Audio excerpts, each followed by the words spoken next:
السلام علیکم ورحمۃ اللہ وبرکاتہ۔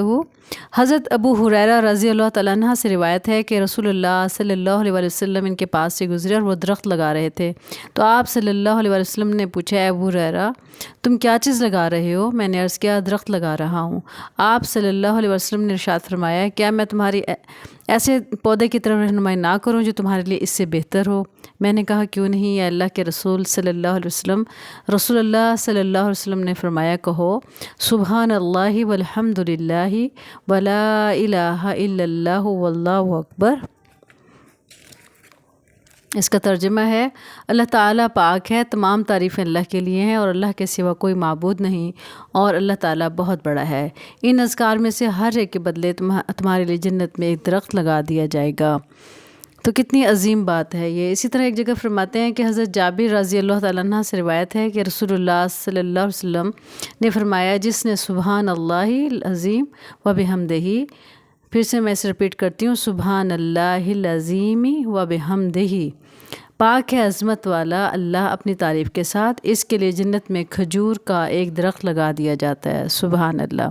اسی طرح سے یتیم کی کفالت کا اجر، رسول اللہ صلی اللہ علیہ وسلم نے ارشاد فرمایا، میں اور یتیم کی کفالت کرنے والا جنت میں اس طرح ایک ساتھ ہوں گے جس طرح یہ دو انگلیاں ایک ساتھ ملی ہوئی ہیں۔ سبحان اللہ۔ صبر کا بدلہ جنت میں کیسے ملتا ہے؟ حضرت ابو امامہ رضی اللہ تعالیٰ عنہ سے روایت ہے کہ رسول اللہ صلی اللہ علیہ وسلم نے ارشاد فرمایا، اللہ عز و جل فرماتے ہیں، ابن آدم اگر تو صدمے کے شروع میں صبر کرے گا اور ثواب کی نیت رکھے گا تو میں تیرے لیے ثواب میں جنت ہی دینا پسند کروں گا۔ سبحان اللہ۔ اللہ تعالیٰ سے کتنی ہمیں امید، ہم تھوڑا سا عمل کرتے ہیں لیکن اگر اس میں اخلاص شامل ہے تو اس کا اللہ تعالیٰ میں بے حد و حساب اجر و ثواب عطا فرماتے ہیں۔ ایک جگہ اللہ تعالیٰ کے نبی نے ہمیں فرمایا، ماں کی خدمت کرنا۔ حضرت معاویہ بن جہیمہ رضی اللہ تعالیٰ عنہ سلمہ بیان کرتے ہیں کہ میں رسول اللہ صلی اللہ علیہ وسلم کی خدمت میں حاضر ہوا۔ آپ صلی اللہ علیہ وسلم نے دریافت فرمایا، کیا تیری ماں زندہ ہے؟ انہوں نے کہا، ہاں۔ آپ صلی اللہ علیہ وسلم نے فرمایا، اس کی خدمت کیا کرو کیونکہ اس کے قدموں تلے جنت ہے۔ سبحان اللہ۔ باپ سے حسن سلوک کے بارے میں آپ صلی اللہ علیہ وسلم نے ارشاد فرمایا، باپ جنت میں داخلے کا سب سے بہترین دروازہ ہے۔ اب تم چاہو تو اس دروازے کو نافرمانی اور برے سلوک کے ذریعے ضائع کر لو یا اطاعت و فرمانبرداری کے ذریعے اس کو محفوظ کر لو۔ تو یہ کتنی عظیم بات ہے ہمارے لیے کہ اللہ تعالیٰ ہمیں والدین کے ساتھ حسن سلوک کرنے کی توفیق عطا فرمائے۔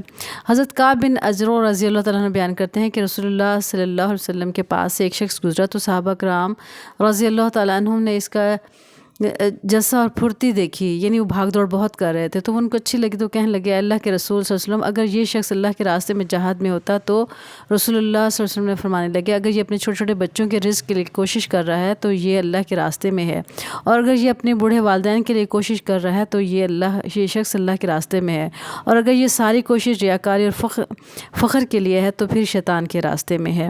تو ہمیں یہ غور کرنا ہے کہ یہ سارے جو چھوٹے چھوٹے عمل ہیں جن کا اتنا اجر و ثواب ہے، اس میں کتنا اخلاص ہے۔